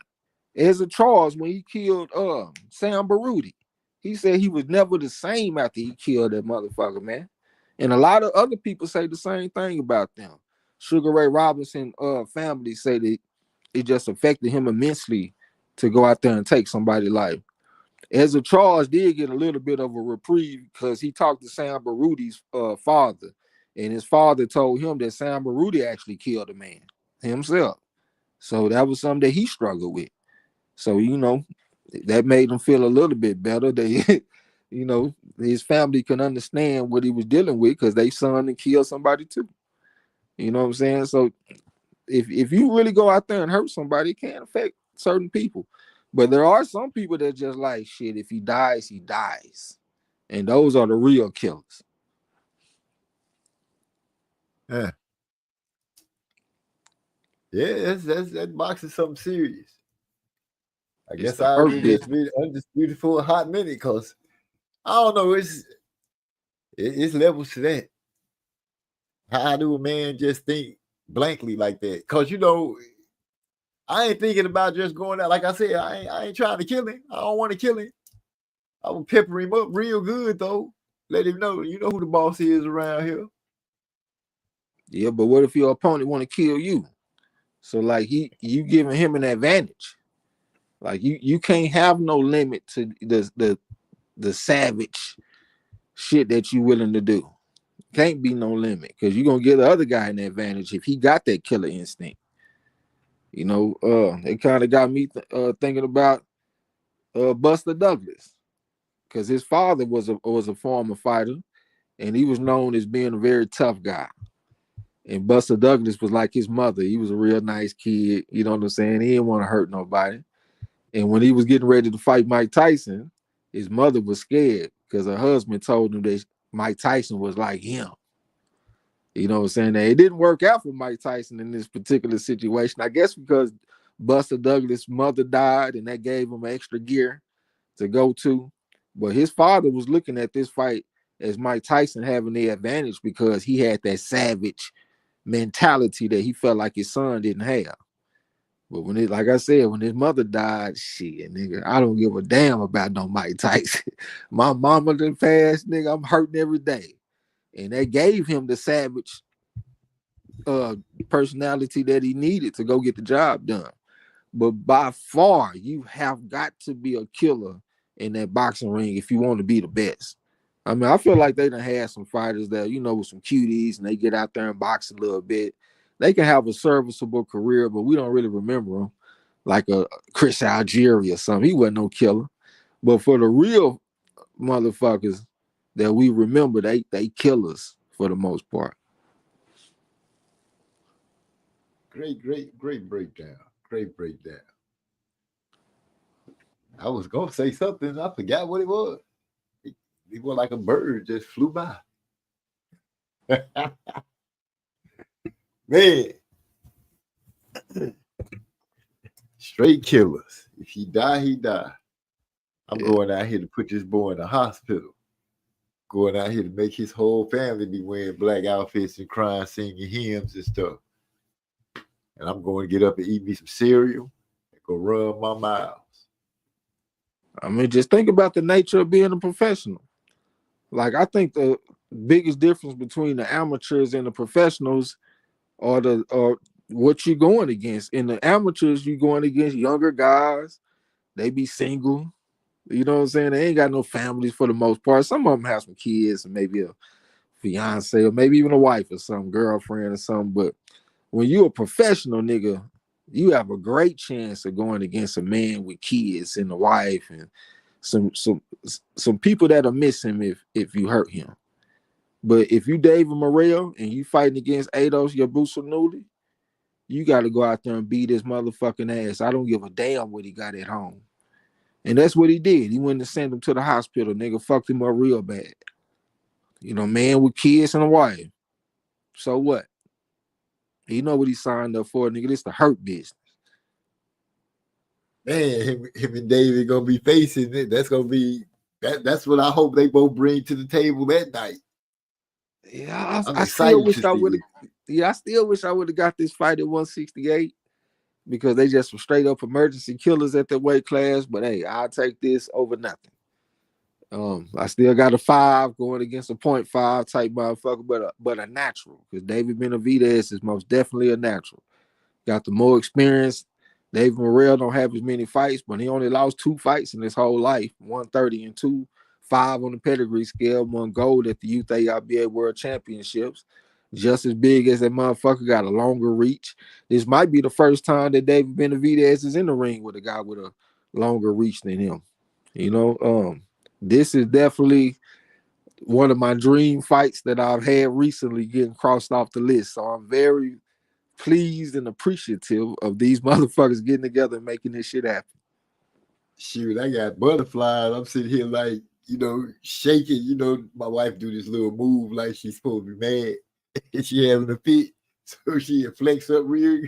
I'm copying that right now because I'm excited about that fight coming up. I am really excited about that fight coming up. Yeah, I think the card is gonna be stacked. Man, we just got so many good ass cards coming up and shit, man. Boxing is heading in a very good direction right now, man. For real, we getting some outstanding fights. That boy say Tank be cracking me up when he be telling niggas not to bring their family to the fight. Yeah, he got excited when Roach's people were saying something about a bet. He just what you talking about? What you want to bet on it? You want to bet on it? He get crunk with that. I said, okay, he looking like he doing something. So many people was making a big deal because they didn't see Calvin Ford with him at these press conferences. I've seen so many people say that he not getting trained by Calvin no more. I'm like, these people here tripping. I don't understand why niggas be doing that shit though. If you got a fiery motherfucker, why don't you just let him stay dormant, man? Why you want to wake up the volcano? That got me thinking about when Charlo fought against Tony Harrison. The first time they fought, it was very respectful. They was on some cordial shit. It was respectful press conferences. They gave each other credit and respect and said it was going to be a good fight. I thought that was a good strategy for Harrison because why wake up Charlo? He's emotional. He feeds off that shit. And I thought he caught Charlo sleeping a little bit. And he snuck a win in there. And then in the rematch, you want to go and call him all kind of cornballs and all that. You know how he talked to him in the rematch. Yeah, he talked bad. He talked crazy to this dude and got knocked out. So, like, even like Earl, when he fought against Crawford, man, they was on some respectful shit, and Earl people want to start talking and all this shit. That nigga say, y'all know how I get. We gonna get active. All that old shit. Oh, no, this nigga got all upset. Ain't gonna be no calming down. You know, when his hair be nappy, he really on that bullshit. You done got this nigga to start slapping the podium. We gonna get active. I said, oh, Ain't damn, lying. Earl still trying to sit over there being all delicate and shit. Say, man, see, he emotional. No, fuck that. You better get your shit together. This nigga come to beat your motherfucking ass. Emotional. Yeah, Woo, we just- cause that dude would bump his gun. Bitch. yeah, man, that is crazy. See, come on. Yeah, I feel you on that when he got Crawford hyped in the motherfucker. Hey, little family over there cheering him on. Y'all know how I get. It's time to get at it right now, cause he said this shit so good. Went out there and got Earl ass beat. Got his ass whooped. I felt nervous when that nigga was started talking to him. I'm like, man, why you up here with all this bullshit, man? God damn, nigga, just watch the fight, bro. Why do you got to make yourself part of the fight? Well, it's the same thing with this Tank Davis fight with this Lamont Roach Jr.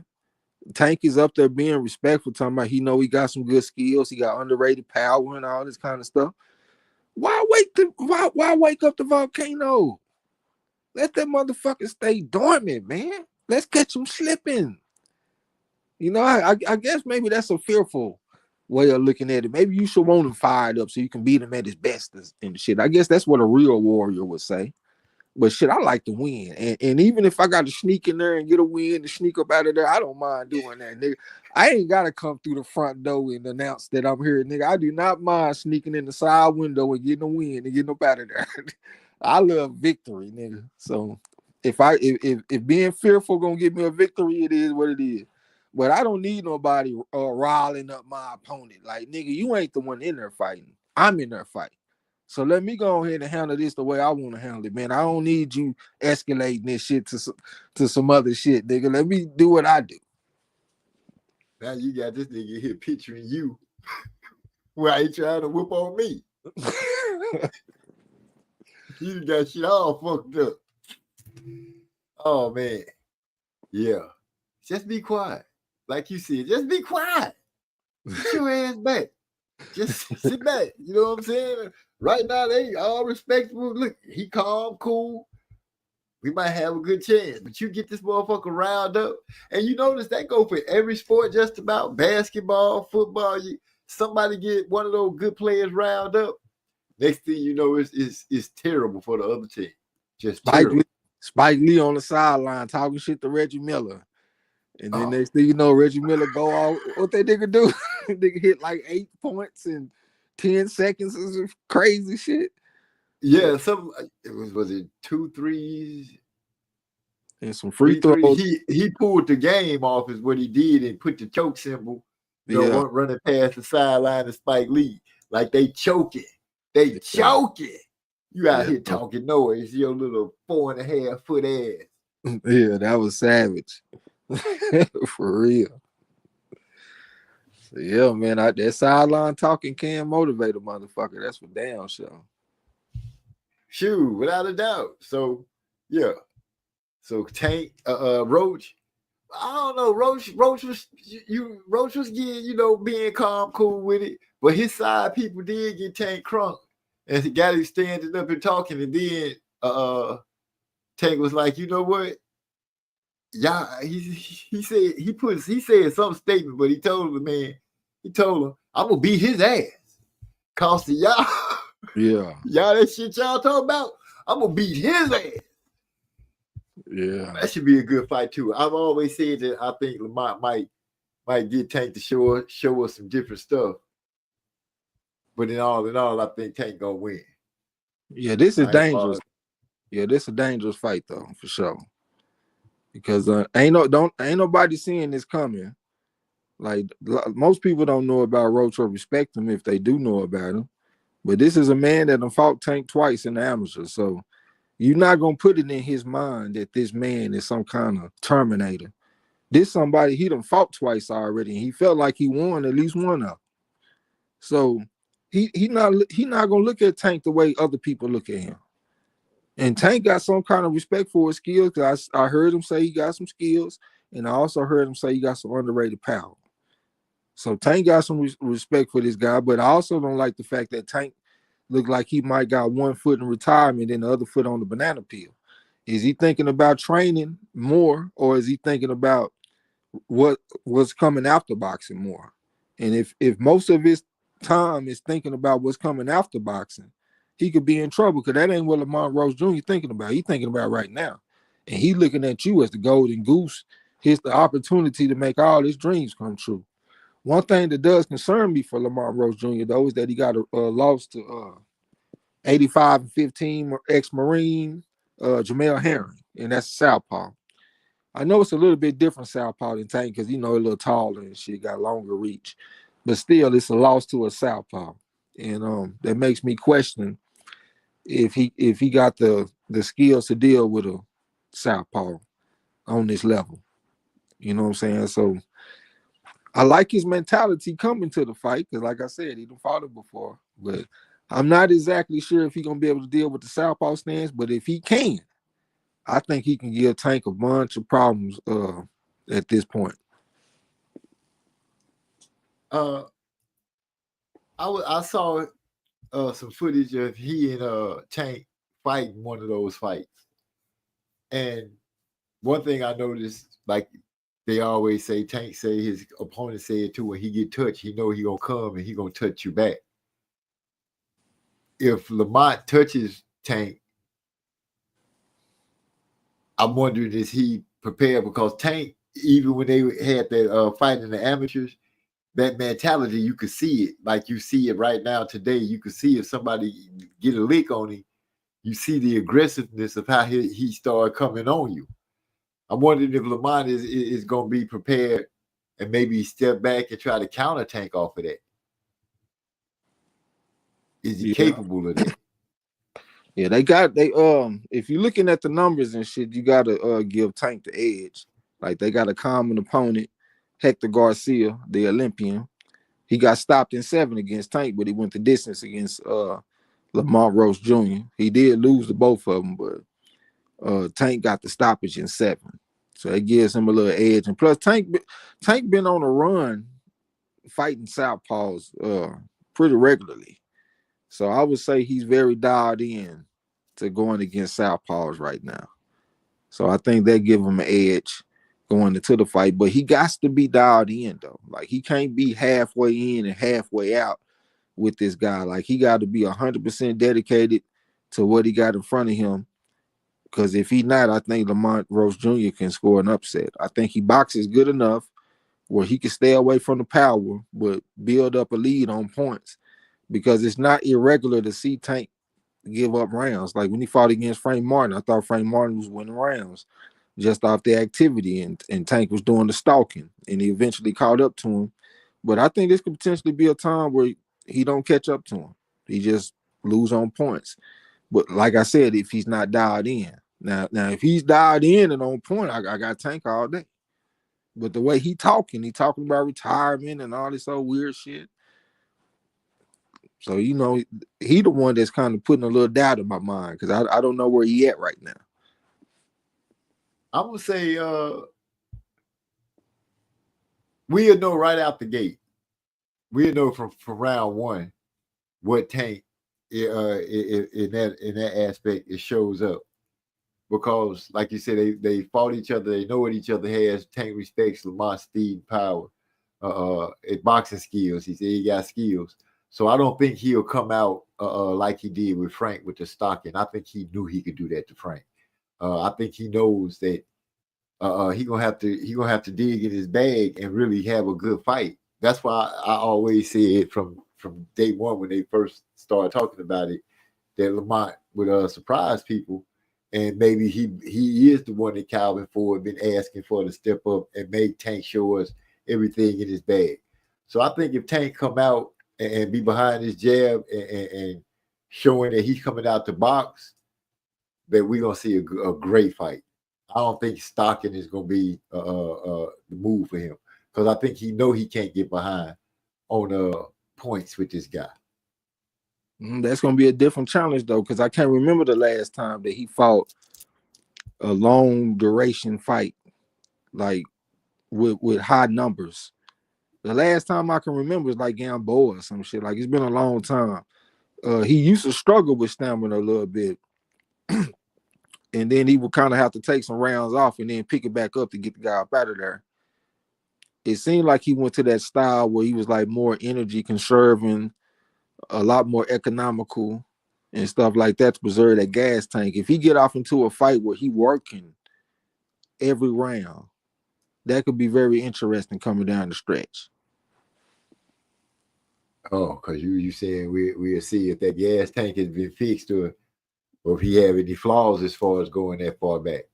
I'm just saying he might have went economical for a reason to preserve the gas tank. So if we take him into a different texture of a fight, it could affect him coming down the stretch. We might see him slow down and show some signs of some weirdness potentially.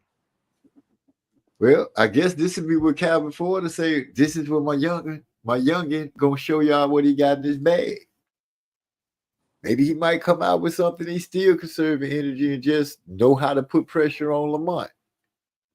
It's gonna be well documented because Lamont said that he got to be careful because he know Tank is real accurate at hitting people on that button to get him out of there. He don't want to let that happen to him. So I think he'll be fighting at the point to make sure that he stays aware of that so he don't get slipped.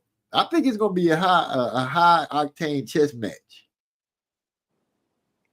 Yeah, we're gonna see, man. It's Southpaw versus Southpaw, so that increases the volatility of the situation. We could probably see a knockout. I know that Lamont Rose Jr. coming in feeling real good right now, though. He a champion. He got a stoppage over Rory McCrory in his last fight. He feeling good about himself. So Tank is gonna get the best version of Lamont Rose Jr. That's for sure. So I think it's an underrated fight, man. I don't have no problem with it. If you're gonna be fighting 3.5s and 4s and all that shit, I have no problem with that.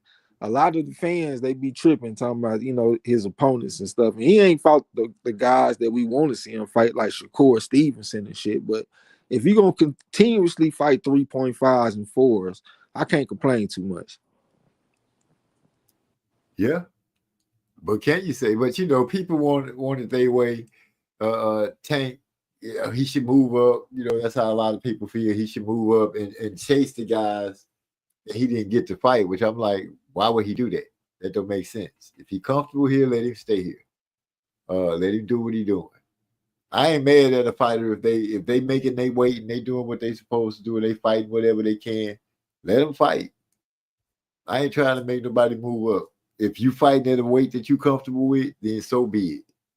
But don't tell me after you have a bad performance that it's because you at that weight and you think you need to go ahead and move up because you will have more energy and more pop. And then a fight is presented and your ass don't take it. Yeah. And I can understand they were trying to match him up with Fundora or something in his first fight at 154. They trying to match him up with somebody that's his exact same size. Like the similar height, similar reach. They both started at 140. They're the same age. They started their professional careers about the same time. Like this is not an ambush. They are presenting him with a fair fight. I'm talking about a straight fair fight. That's the problem that I got with it. Because like I said, man, if they say, man, I want you to go to 154 and I want you to fight Jermell Charlo, that's different. And he's 6 foot, motherfucker, knocking bricks out of walls and shit. And that's a tough first fight. But bro, they talking about putting you in there with 5'10", 72, 73-inch reach. Virgil Ortiz, 27 years old, your same age. Like it's a great offer in my opinion. It's a great fight. I would like to see it. Oh, look who in the house. Dimps Designer came through. She said, good evening, fellas. Y'all know that's Almond Brown, sis. Absolutely. What's up with it? I hope your sister feeling good. I text her. She didn't respond to me, so I guess she over there chilling. I don't want to put a bit. Yeah. My boy Eric R say, if most of Tank contemporaries fought like opponents of Tank, a lot of them would take L's. Look at Devin versus Ryan, Rolly versus Cruz. He said Tank make the opposition fight better. He said Jerron was sitting in the car showing his chains. He said he didn't want to train hard for Karen. You can tell he's getting full of himself already. Well, no, I could understand him not. Sis said thank you for checking on her. Yeah. Jerron said Jerron was sitting in the car showing his chain. No, Hypey, I wouldn't say that. You know, after fighting Chukajan the first time and the fight went the way it did, I could see him, you know, having a difficult time getting up to fight the dude again. But I also fussed about him not getting up to fight the dude again because you can never tell what's coming at you the second time. So no, I wouldn't do him like that. But I do have to say, I agree with you, Eric R. Rolly got knocked out by Cruz after Cruz fought Tank. Not saying it really means anything. I'm just agreeing with you. And then Ryan went out there and slapped Devin all around after he lost to Tank. So I guess you saying Tank gets the opponents ready to go become champion. Here, take this ass whooping. Now you good. That's what Floyd used to say. Oh, he gonna be a great champion. He gonna be a great after he done whooped you. He gonna be a great champion. You know what I'm saying? He did Canelo like that. Oh, he's gonna be a great champion. He'll be champion again. But tonight, you ran up against what it is. Yeah. Come on, get this ass whooping. I make champions out of people. Come on, get this ass whooping. I can't just get ass whoopers to everybody. Speaking of champions, man, I done got a little dent in the confidence I got for the Philadelphia Eagles, man. Them motherfuckers got some internal grumblings going on behind the scenes and shit with Hurts, the quarterback, and the star receiver, Brown. I can't think his first name, but his number one receiver. And that motherfucker Hurts threw for 108 yards this past weekend. Really should have lost that game. In my opinion, they lost the motherfucker. I know the only reason they didn't lose it is because the dude from Carolina, he dropped the football that the quarterback drove down the field to get them. They needed the touchdown. They was down 22-16. So they needed the touchdown. The quarterback, Bryce Young from Alabama, he drove him down the field. He hit his wide receiver. It might have been a tight end or something. He caught the ball, and when he was trying to tuck it in, he dropped the motherfucker. But if he would have caught that ball, shit, that was a victory for Carolina. So it looked like whatever that shit going on with Philly is affecting them, and I don't like it. They need to get that shit tightened up. And it looked like maybe Hurts don't want to throw the motherfucker the ball. I think it's A.J. Brown. And if that's the case where, like, he beefing with him, he don't want to throw him the ball, that's going to make me not respect the motherfucker. I can't respect no nigga that's so emotional and take grudges to the battlefield. Like, nigga, we got to leave that bullshit alone. And when it's time to lock in, nigga, we got to do what we got to do. Fuck all that bickering and beefing. You know, so they kind of put a little doubt in my mind about them winning the Super Bowl now, man. Because one thing I liked about them, they seem to be a close-knit team. Like, whenever I would see Saquon Barkley doing this thing, I saw them on the sidelines all crunk and jumping up and acting crazy and shit. They seemed like they were rooting for each other. So if they got some internal strife going on behind the scenes, that definitely is not a good sign, man. Especially at this time of the season. We're getting ready to go into the playoffs in about a month, maybe a month and a half or some shit. Yeah, this ain't. We don't need all that. Well, they don't need all that. What's crazy about that is, didn't T.O.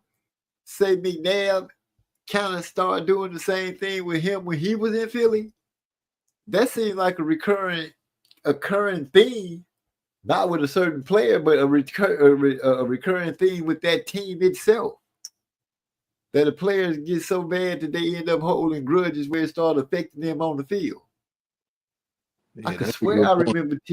No, yeah, they did. They were beefing. T.O. felt like McNabb was hating on his money. He didn't want him to get his money and shit. He was saying certain things and not wanting to get on the football and all kind of crazy shit. So they definitely was beefing. That's a good point. I had forgot about that shit. Well, yeah, this is definitely reminiscent of McNabb and Terrell Owens.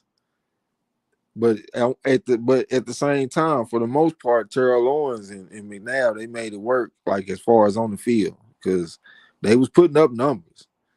They didn't let it affect them too much on the field, from what I saw. This right here looked like this is affecting them on the field, so it's a little different.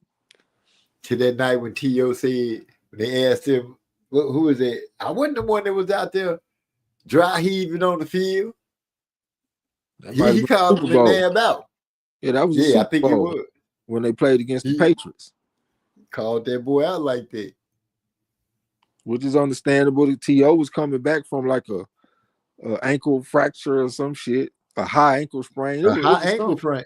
It was something like that, and he made it work on the field. So yeah, he had a right to talk shit. But I hope came out there and outperformed all other receivers. Yeah, I hope this current Eagles team get their shit together, because I definitely like the team.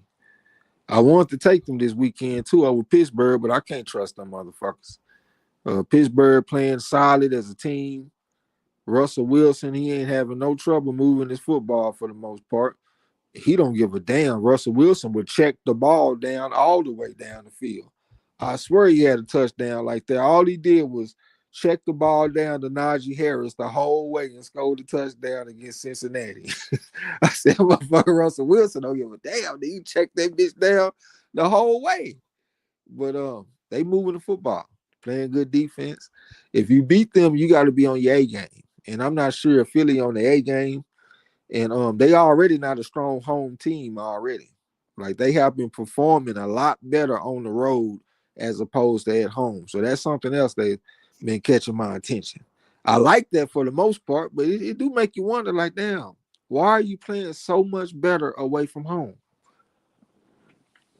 Yeah, that don't make no sense. You see it from time off the chain at home. You see it from time to time. Yeah, the Green Bay Packers are like that this year. The Tampa Bay Buccaneers are like that this year. You see it from time to time, but it just always made me wonder, like, damn, why? Huh. Eric also said Philly needs to run the ball in the first half to open up the passing game. Then he said AJ acted like a diva. McNabb threw T.O. the ball. He just told him to shut the F up in the huddle. That's square bitch.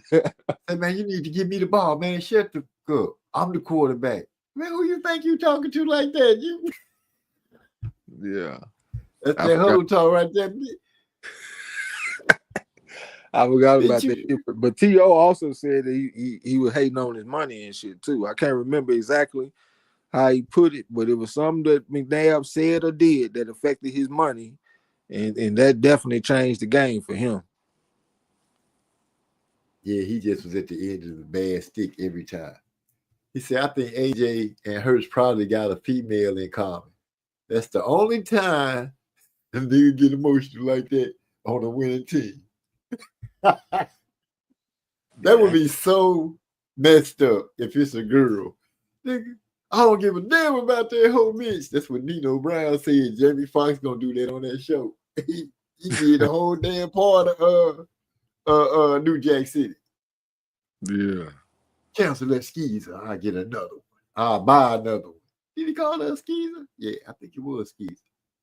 Can't quite remember. But that would be messed up if they fight. They mad at each other because of a girl. Yeah, that would be stupid. Yeah, that would be insane. Like, that never even crossed my mind, because that's just so crazy. Y'all niggas in the NFL. Y'all niggas in the NFL signing max contracts, and y'all tripping over one woman. I mean, I don't know, man. I can't do that. I won't do that. The whole world is your goddamn playground, bro. You can have them, my nigga. I just go get me another one. You know what I'm saying? Yeah, simple as that. What's not been meant for me to have, if that's the case. Yeah, square If business. it was that easy, it was not meant for me to have. You'd have saved me, or you'd have said I'd have dodged the bullet. Thanks Exactly. Yeah, because if That she boy- were really mine, nigga, you wouldn't even be in the picture because she already be done put you in your place. So if she entertaining you, that ain't my woman, nigga. That's a community woman. So why am I gonna beef with the next man over some shit like that? Nah. Here, go catch this touchdown. Ah, good shot. Square big. I hope you ain't. I hope. I hope you ain't Kinsler.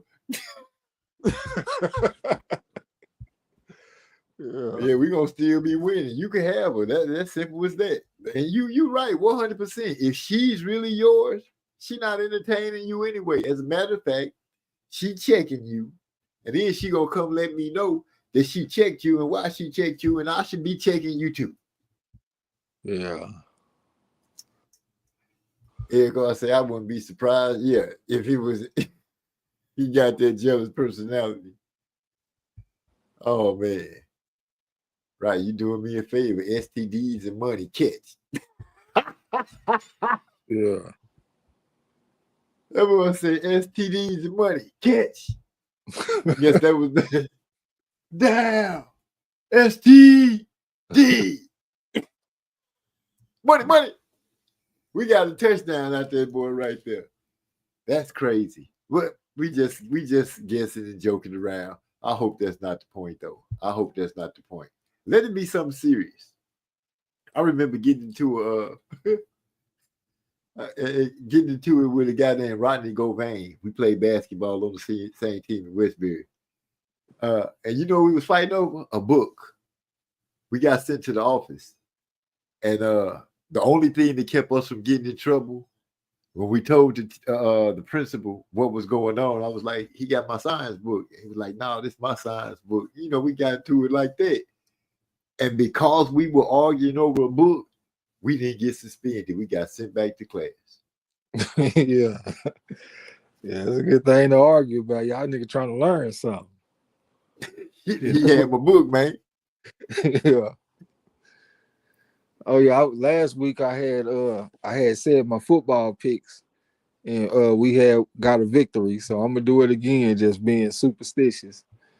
So this week we taking Miami in 3 points, but we got it teased up to 10 over Houston. We also got the Buffalo Bills and I think 2 points teased up to 9 against Detroit Lions. We also have it was an early one. Fuck. I Don't said be giving too much information away. Man, this shit locked in. Once this week is over, that shit don't affect us at all. But we got Miami. Oh yeah, we got Tampa Bay. So we got Miami in 10. We got Buffalo Bills in 9. Maybe 8.5 on one. We also got the Tampa Bay Buccaneers against the Chargers, and we got 3. We teased that up to 10. And we also got the Minnesota Vikings. We got to give up 7, so we teased it to 0. So they just got to win against Chicago, but this is a rematch game. I said I normally don't like fucking with rematches at all. I don't give a damn what sport it is.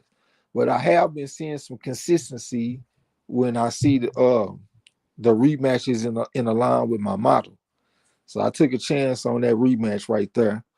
And then the last game, we got the Monday Night Football game. We taking the Atlanta Falcons over the Raiders. But I don't give a damn. Like, this is the last game, and I always hedge the last game. So when I pick this game, I'm just taking a favorite because I don't really give a fuck who wins.